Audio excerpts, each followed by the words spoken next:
Alabado sea el Señor. Alaben a Dios en su santuario. Alábenlo en su poderoso cielo. Alábenlo por sus obras poderosas. Alaben su grandeza sin igual. Alábenlo con un fuerte toque del cuerno de carnero. Alábenlo con la lira y el arpa. Alábenlo con panderetas y danzas. Alábenlo con instrumentos de cuerda y con flautas.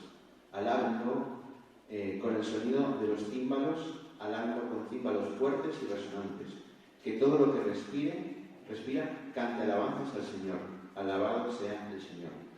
Y con este espíritu, no sé si, habla de muchas cualidades del Señor, ¿no? Y está diciendo todo el tiempo alabado por esto, alabado por lo otro. Pero una cosa que me llama la atención hoy es alábalo con todo lo que tienes. O sea, está con todos los instrumentos posibles, incluso con tu propia respiración, ¿no? Que es como un sinónimo de vida, ¿no? Todo lo que tenga vida, alabe al Señor. Entonces, ahí no envuelve todo lo que somos, todo lo que tenemos. Y hoy es un día para poder aprovechar y alabar a Dios de esta manera, ¿no? Con todo lo que tenemos y con todo lo que somos. Así que vamos a ponernos de pie.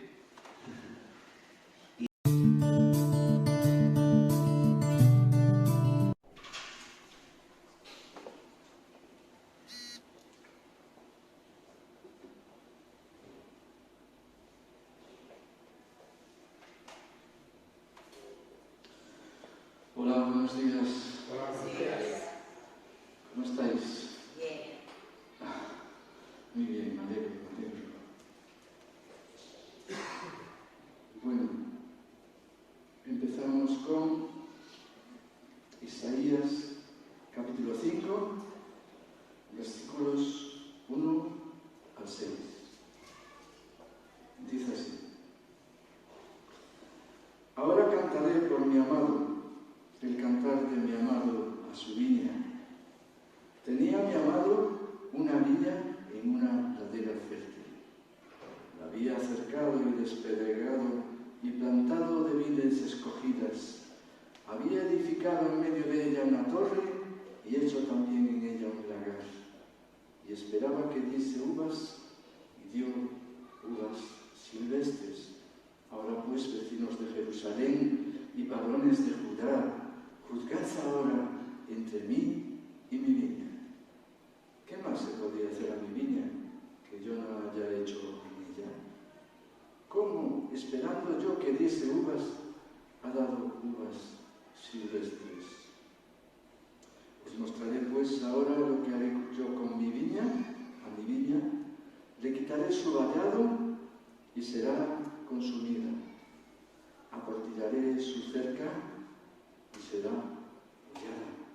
Haré que quede desierta, no será podada ni cavada, y crecerán el cardo y los espinos, y aún a las nubes mandaré que no derramen lluvia sobre ella. Vamos a ver hasta ahí. Esta es la parábola de la viña del profeta Isaías. En ella el profeta empieza diciendo: cantaré por mi amado. Para Isaías, Dios era el amigo fiel en el cual se podía apoyar. ¿Cómo vemos a Dios?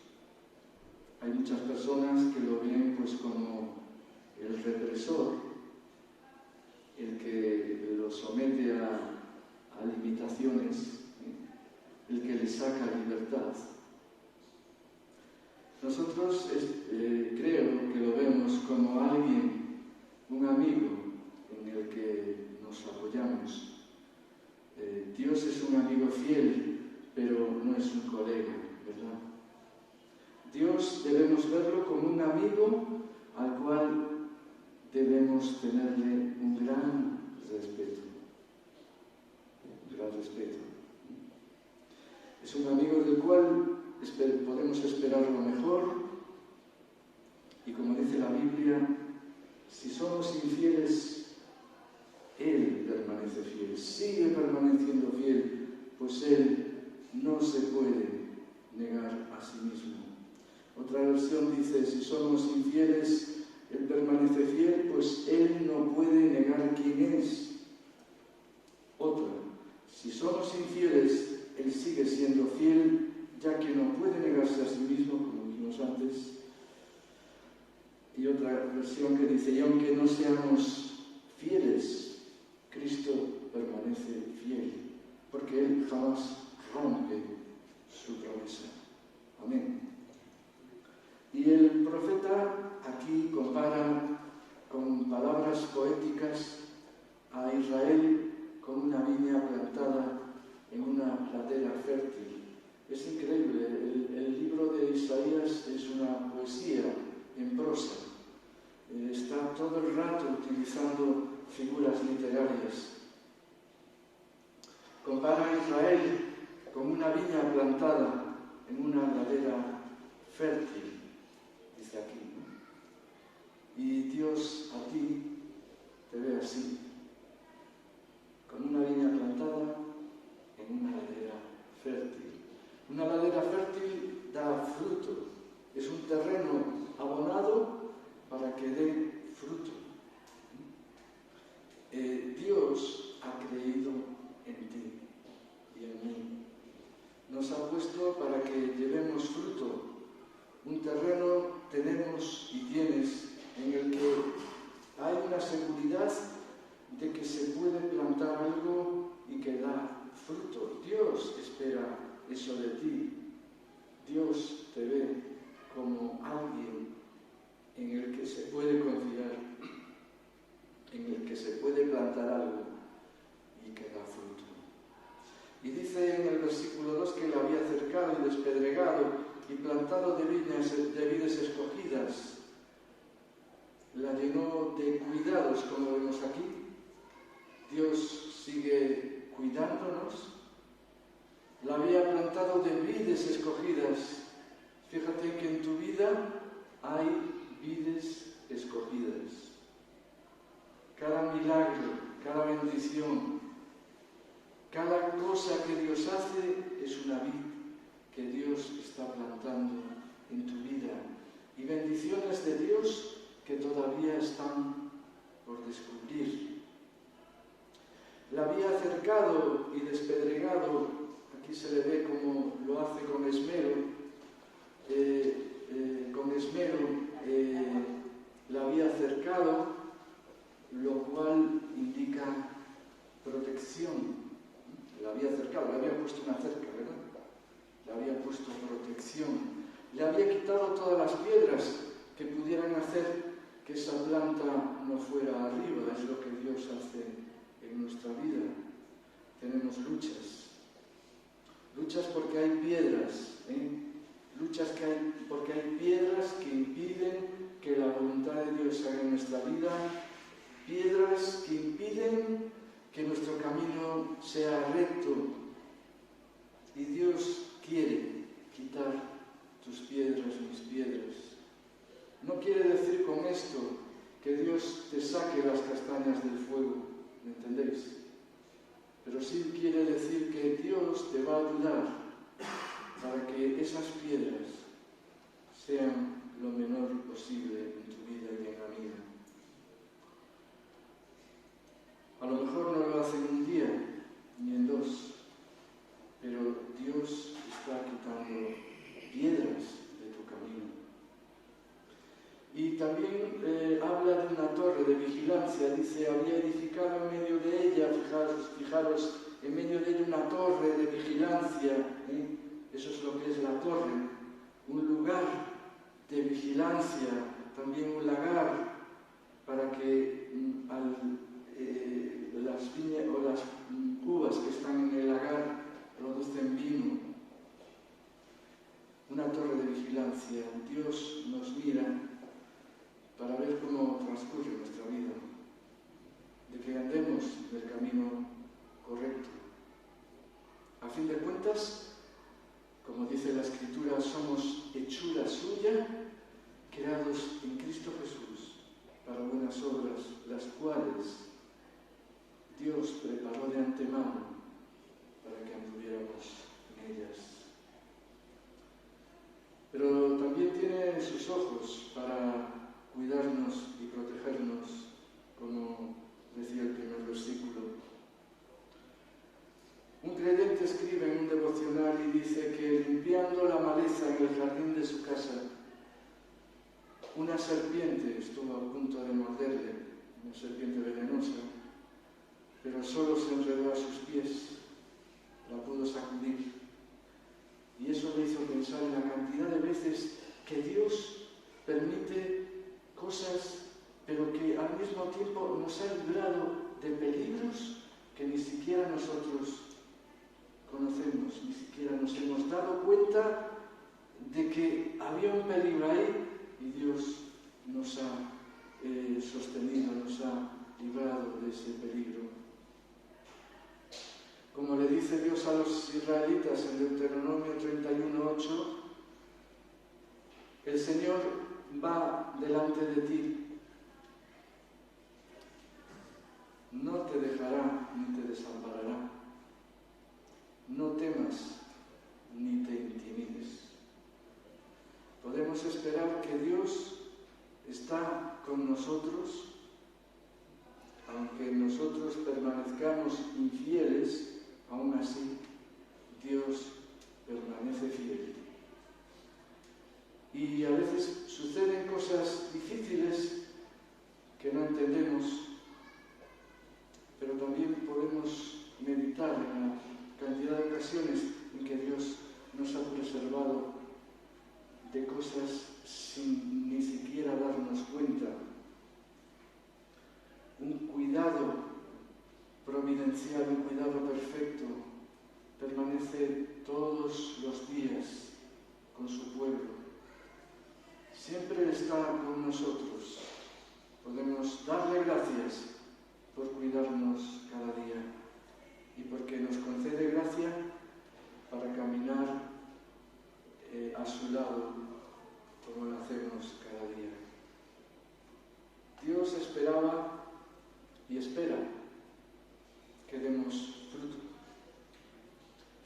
Dios esperaba que su pueblo diese uvas productivas, pero dio uvas silvestres, uvas que no sirven para comer.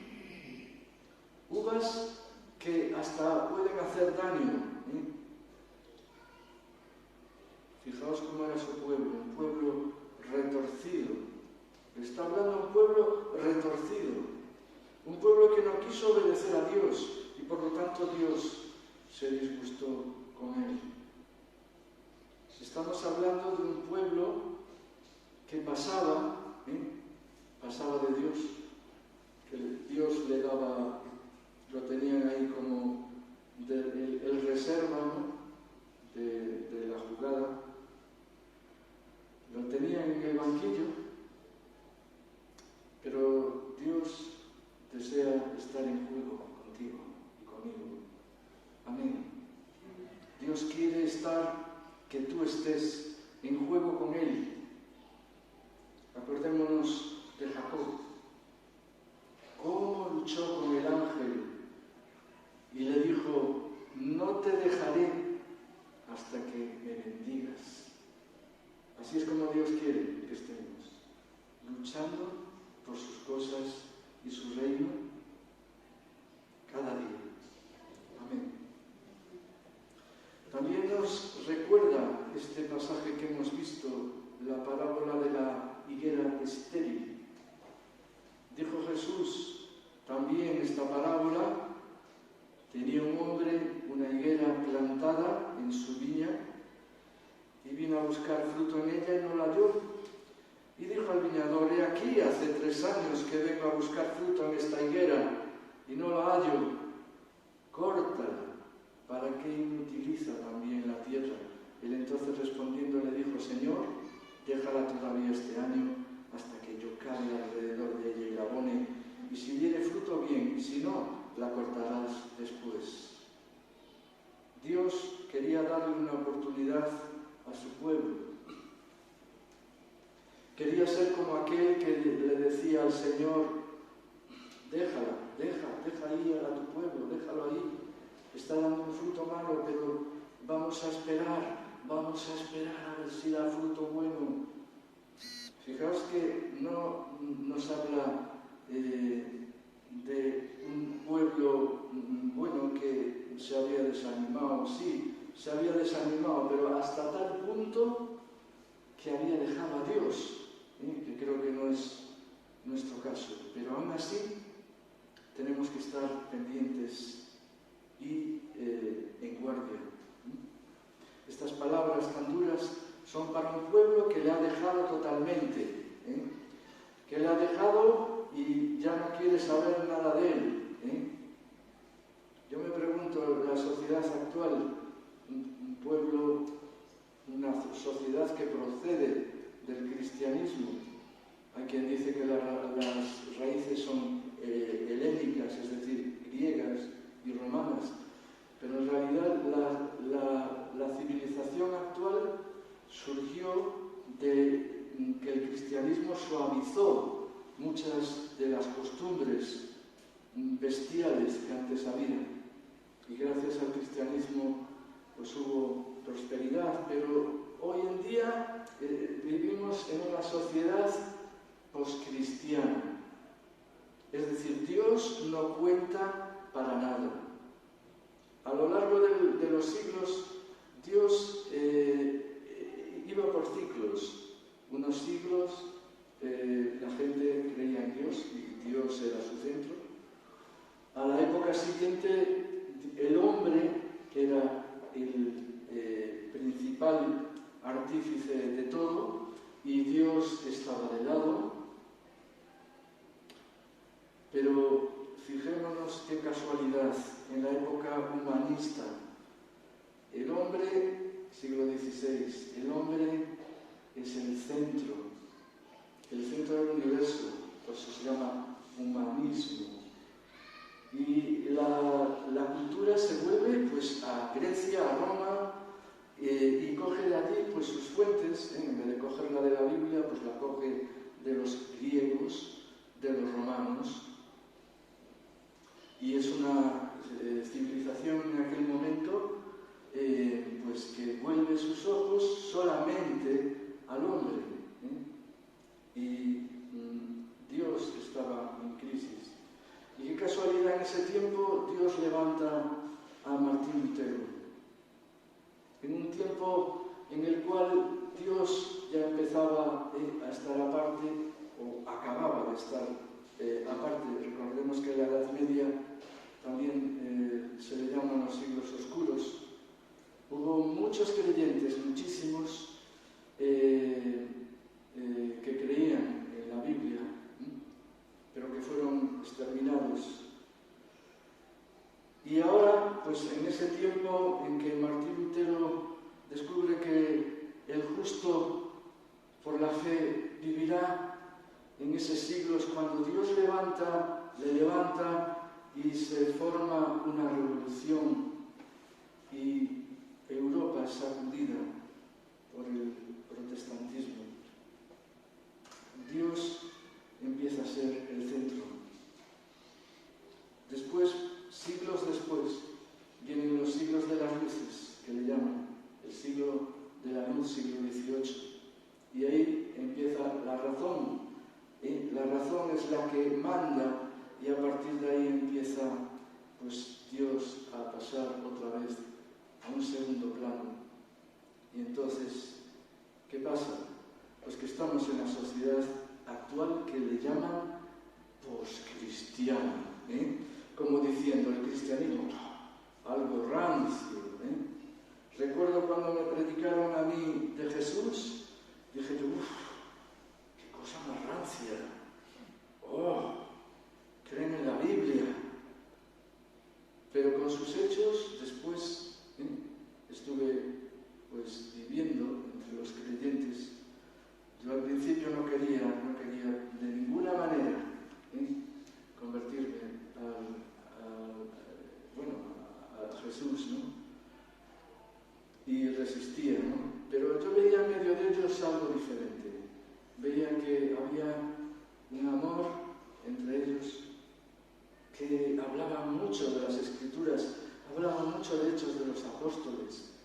Un libro que hace años, cuando yo era muy joven, casi un niño, mi madre me decía, ¿por qué no lees un poco la Biblia, hombre?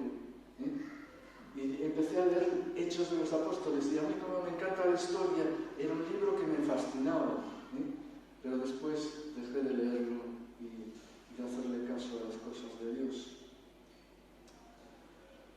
Los caminos de Dios son inescrutables. Lo que hoy parece que no es, va a ser en el futuro. Y en aquel tiempo Jesús le dice a sus discípulos, cambiando un poco de tema, soy yo la vid verdadera y mi Padre es el labrador. Todo sarmiento mío que no da fruto lo arranca, y a todo el que da fruto lo poda para que dé más fruto. Dios nos está podando. Permite cosas a veces muy desagradables. Nos está podando. Yo, si fuera planta y me cortaran, me dolería. Dios, cuando poda, duele para que des más fruto. Y fijaos lo que dice después, vosotros ya estáis limpios por las palabras que os he hablado. Permaneced en mí y yo en vosotros. Como el sarmiento no puede dar fruto por sí mismo si no permanece en la vid, así tampoco vosotros, si no permanecéis en mí. Yo soy la vid y vosotros los sarmientos. El que permanece en mí y yo en él, ese da fruto abundante, porque sin mí nada podéis hacer. Al que no permanece en mí, lo tiran fuera como el sarmiento y se seca. Luego lo recogen y los echan al fuego y arden. Si permanecéis en mí, mis palabras permanecen en vosotros, pedid lo que deseáis y se os realizará. Con esto recibe gloria mi Padre, con que deis fruto abundante y así seréis mis discípulos.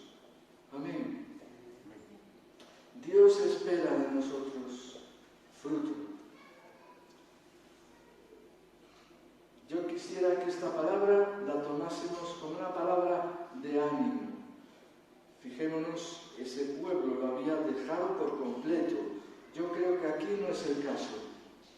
Nosotros seguimos al Señor con nuestros errores, por supuesto, con nuestros pecados incluso, pero seguimos adelante. Aquel pueblo lo había dejado completamente, había dejado a Dios, había pasado de él. Yo me pregunto qué va a pasar con la civilización actual dejando a Dios de un lado.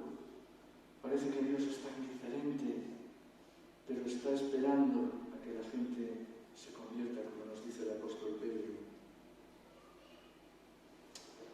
Y ahora dice en el versículo 3, ahora pues, vecinos de Jerusalén y varones de Judá y señoras de Judá, dice yo, juzgad ahora entre mí y mi viña.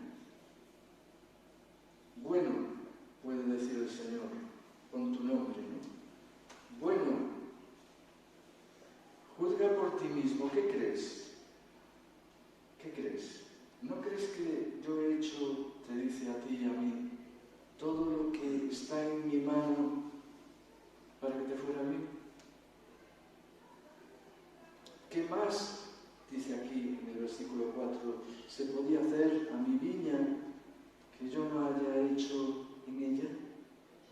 ¿Cómo esperando yo que diese uvas, ha dado uvas silvestres? Yo me pregunto, ¿ha sido así como nosotros? ¿Cómo le contestamos a Dios, a todos sus favores? Tal vez somos ingratos después de todos los dolores que ha pasado. Le hemos tal vez dado dureza de corazón en vez de arrepentimiento. Le hemos dado incredulidad en lugar de fe. Le hemos dado indiferencia en lugar de amor. Le hemos dado ociosidad en lugar de estar ocupado con sus cosas. Le hemos dado impureza en lugar de santidad. Muchos hijos de Dios, dice Charles Spurgeon, supongo que suena de muchas veces que lo hemos dicho, muchos hijos de Dios desanimados desean que el Señor deje de podar, que deje de cavar, que deje de regar, déjame en paz. Esas cosas pueden ser difíciles, dice, pero aún es peor cuando el Señor deja de hacerlas. Dios poda por nuestro bien. Dios cava para que tú tengas fruto. Dios riega para que tú tengas fruto. ¿Responderemos a esta obra de Dios? Y dice en el versículo 5, os mostraré pues ahora lo que haré yo a mi viña. Le quitaré su vallado y será consumida, aportillaré su cerca y será hollada. Aquel pueblo había pasado de Dios. Dios ya no significaba nada para ellos. En la sociedad actual pasa lo mismo. Como consecuencia es como si Dios dijera, bueno, tú verás lo que haces. Entonces, pues, si no me quieres, si no quieres estar conmigo, si no tienes en cuenta lo que yo te digo, si no tienes en cuenta mi presencia, entonces tampoco cuentes con mi protección. Le quitaré su vallado, aportillaré su cerca, que significa tirar la cerca al suelo, y será hollada. Si bien estamos en un periodo de gracia, tengamos en cuenta que estas palabras que se dicen aquí son cuando el pueblo de Dios estaba bajo la ley, un periodo estricto, un periodo que era que tenías que cumplir, un periodo que decía que si tú no cumplías, te venía castigo. Pero llegó Jesús con su gracia y abrió un periodo de libertad y de perdón. Pero yo me pregunto, ¿hasta qué punto podemos pensar que esa gracia es, pues, sin importancia? Podemos abusar de esa confianza que Dios ha puesto en nosotros. Por eso tenemos que cuidarnos.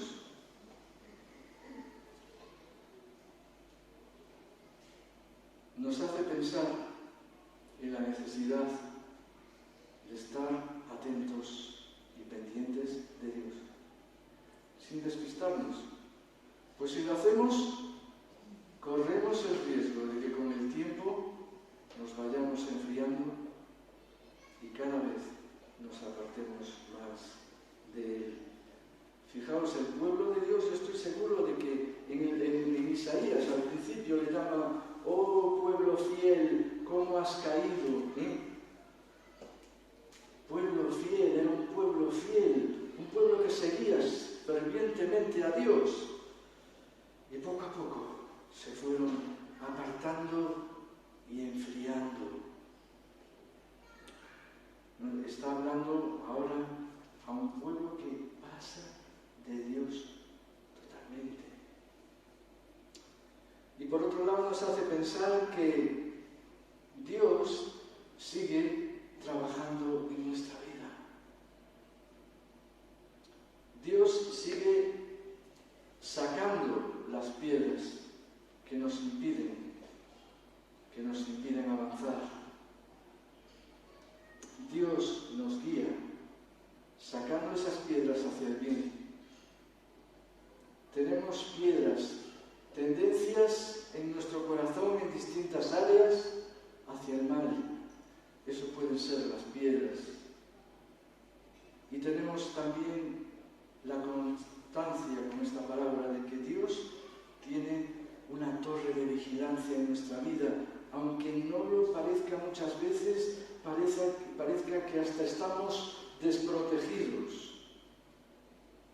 Y yo me pregunto, ¿cómo podemos ejercitar nuestra fe si todo va bien en cada momento y sin ninguna dificultad?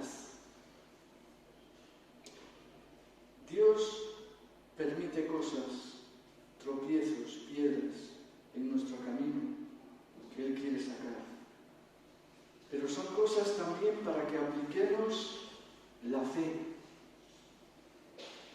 Para que en vez de ver un callejón sin salida, podamos aplicar la fe. Amén. Dios quiere que tengamos fe. El justo por la fe vivirá. Aquellos siglos de persecución tan grandes, los primeros cristianos fueron llevados a la hoguera, fueron llevados a los leones. Tiene que ser aterrador. El otro día estaba pensando en esto de los leones. Tiene que ser aterrador que un león venga por ti. Y aún así mantenían la fe. Dios nos sigue protegiendo. Parece que a veces incluso nos está abandonando. Dios está diciéndote: ánimo, coge tu fe y ponla en práctica. Amén. Sé que es fácil decirlo, no es tan fácil hacerlo, pero es lo que nos toca. Nuestro objetivo es tener fe, vivir por la fe. El justo por la fe vivirá. El justo vivirá por la fe bien entendida. No es vivir a lo loco, es vivir precisamente por fe, que eres prudente, precisamente por fe que tienes cuidado de las cosas, precisamente que tienes por fe